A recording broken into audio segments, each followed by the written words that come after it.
What was Bob Geigel like? I love Bob, man. He's great. Bob. He's such he's a character, man. He's one of the funniest guys. He's always keep you laughing. He's different. He's got his own thing going on. But so solid guy. I really love Bob.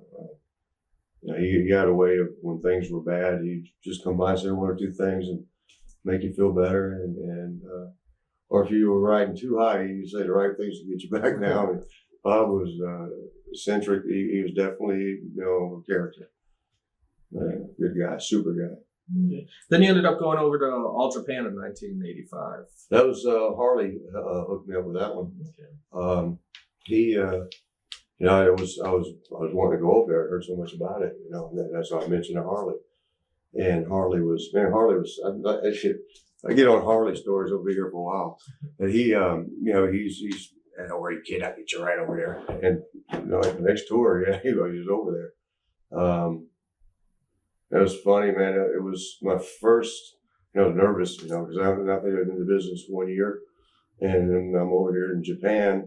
And the first night I was in a 6-man tag, my first match over in Japan. On one side was Dory Funk, Terry Funk, and I think it was Baba. 3 world champions. On my side was Harley Race, and who else was it? It was another world champion. So there was 5 world champions and me.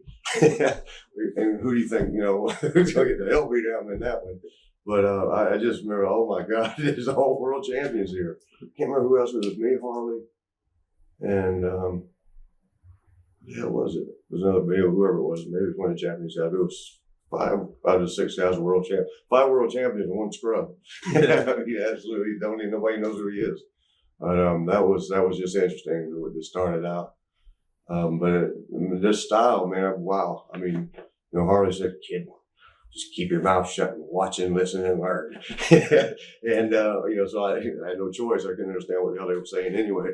And their style was so different. I mean, Jerry Oates had told me when he was breaking in, he goes, "You ever get to go to Japan?" Because Jerry he was been over Japan for a while. He got to go over many tours, and he said, "If you ever get the chance to go to Japan, you'll notice they're like 10 years ahead of us. What you see them doing 10 years from now, we'll be doing it here." So, and in a sense, it was kind of true. I mean, what they were doing then was 10 years later. I mean, their pace was just bang, bang, bang, bang, bang, bang, bang. It wasn't, grab a hole, work a spot out of back. It was just constant bang, bang, bang. And it was kind of rough. It was rough. I mean, they beat the hell out of you. And see it too, me being new over there, I didn't know that you take what you get. If you don't take it, you don't get anything. Yeah. They'll eat you up. They'll guzzle you. I mean, until you do your own thing. I'm over there for the first 4 or 5 days. Harley told me, "Kid, Jesus Christ, do something." I said, "Well, what though?" He said, "Don't hit him, punch him, do something." Because I mean, I was waiting for them to tell me to do something, because first year in the business, I'm being led by everybody. That ain't happening in Japan. You just do what you can get, or they'll eat you up. And so finally, after Harley told me, he said, "They're not going to call it spots, kid." I started doing things like, the first one to punch the guy, and he actually stopped hitting me. Wow, it worked. I picked up and slammed him. I got excited, and I think that was enough. Because the other guy can run in and nail me from behind and stop me getting me down.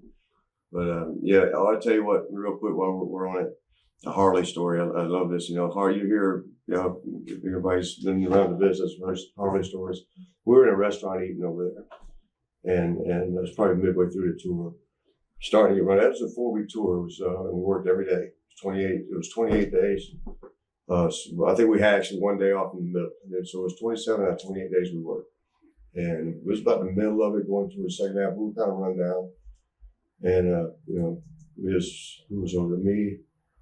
Harley Race, Tim Horner. Remember Tim Horner, White Lightning? Tim Horner was over there. I think Kerry Von Erich was there. What's his name? Killer Brooks, Tim Brooks. Killer Brooks. We're all sitting in a restaurant eating. And this restaurant we're at, they were shooting in sort of small town. They what do you call it, marked off the area where they're going to film. So they're making a gangster movie, one of the Japanese gangster movies. And we're inside the restaurant. They're telling us, at certain times we need y'all to be real quiet because we're going to be filming here. So the lady comes in, it's a big star, the Japanese movie star, and she notices wrestlers, and she like looks at Kerry Von Erich. I guess maybe because they were on ESPN TV, she knew who Kerry Von Erich was. She went up, oh, I love you, I watch you all the time. She went up to who else? Tim Brooks, which would have been off that thing. I said, oh, I love you, yeah, you're Tim Brooks. Went over to Tim Horner, who was off of Georgia Championship Wrestling. Great, Tim, how you doing?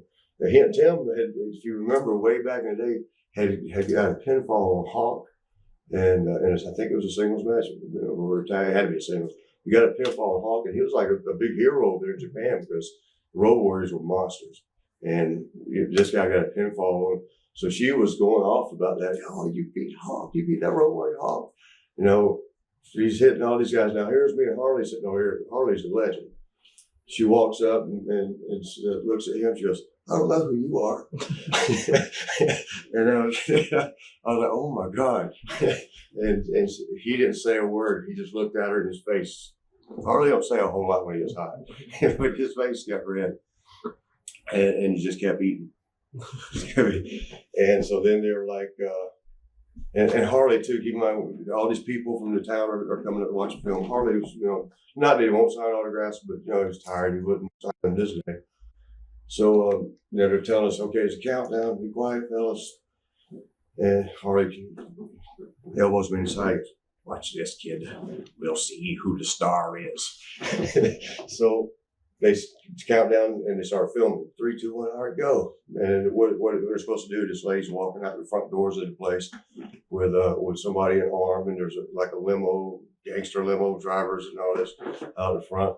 Well, they're hooking arms and getting ready to walk to the front door. Harley gets up, come on, kid, come with me. And go to the front door, opens up. Now, we're not supposed to be moving, but Harley just goes anyway, opens the front doors.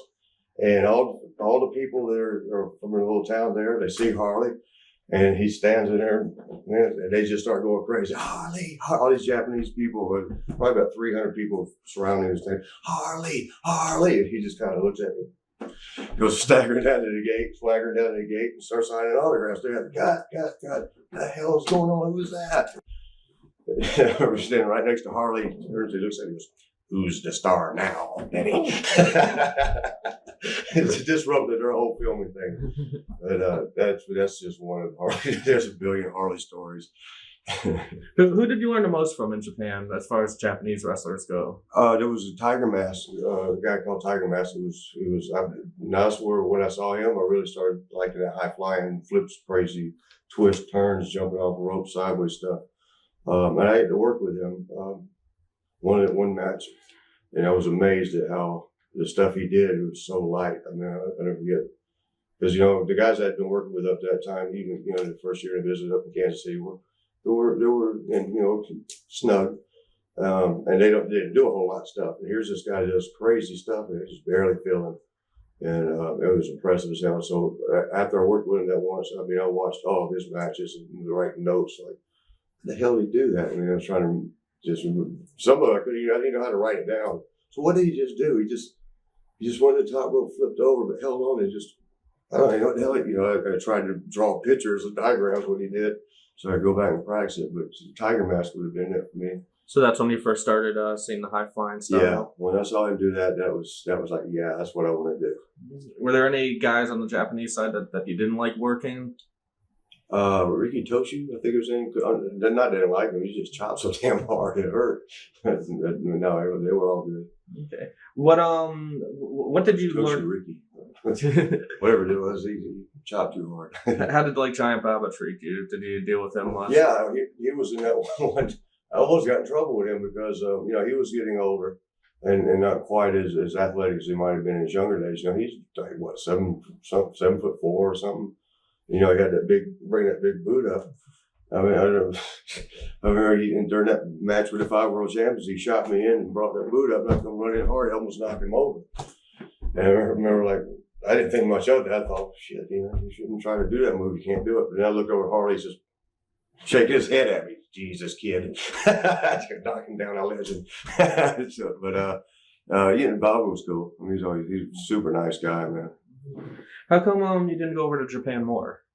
I wouldn't know. Did you do a lot of tours back then? Let's see. I did. Well, that was the first one, and then we went with WW like 2 or 3 tours.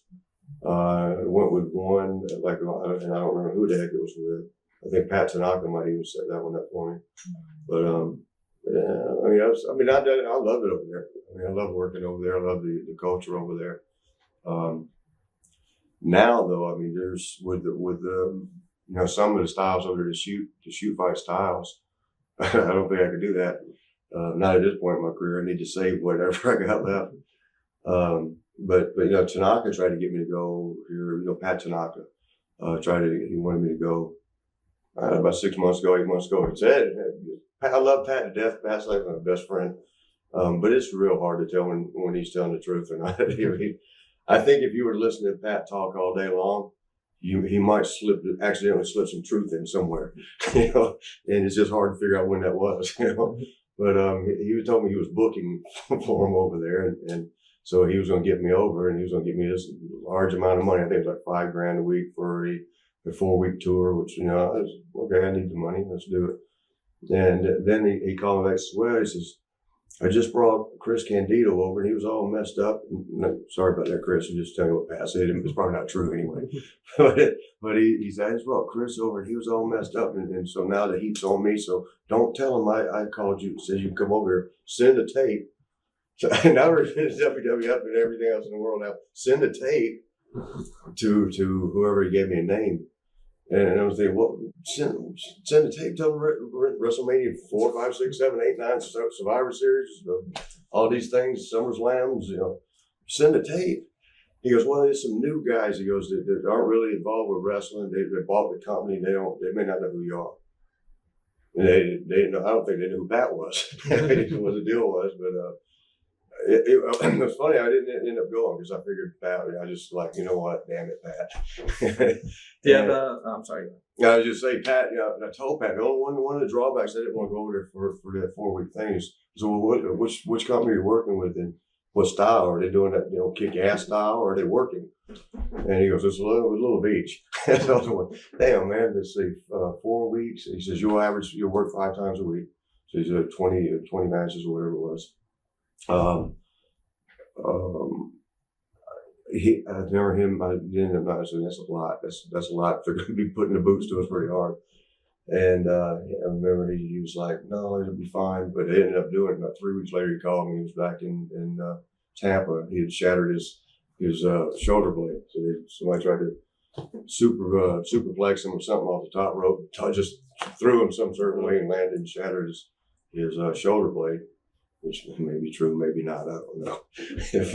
but I mean, that's why I didn't want to go, Pat. That's the very reason. Any good stories about the Funk Brothers from back in like the 80s with All Japan?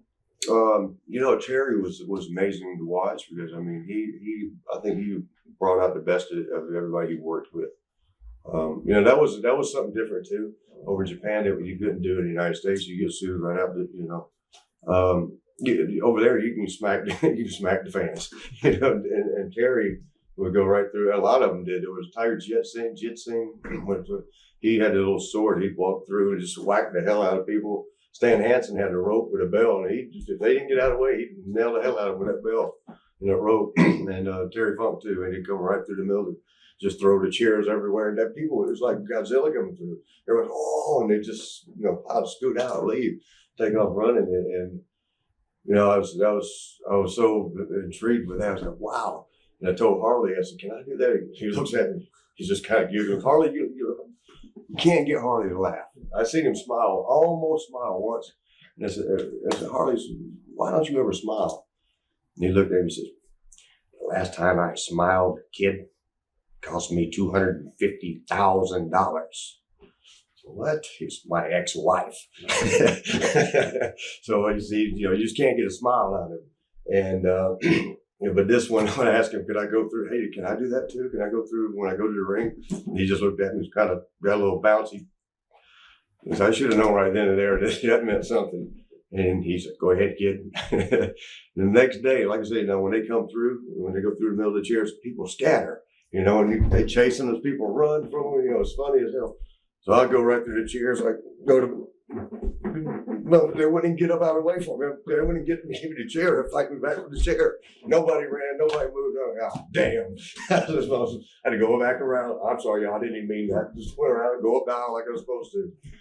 And that's when I knew, like, damn Harley. Could have told me. Watch thousands of exclusive shoot interviews right now on TitleMatchNetwork.com.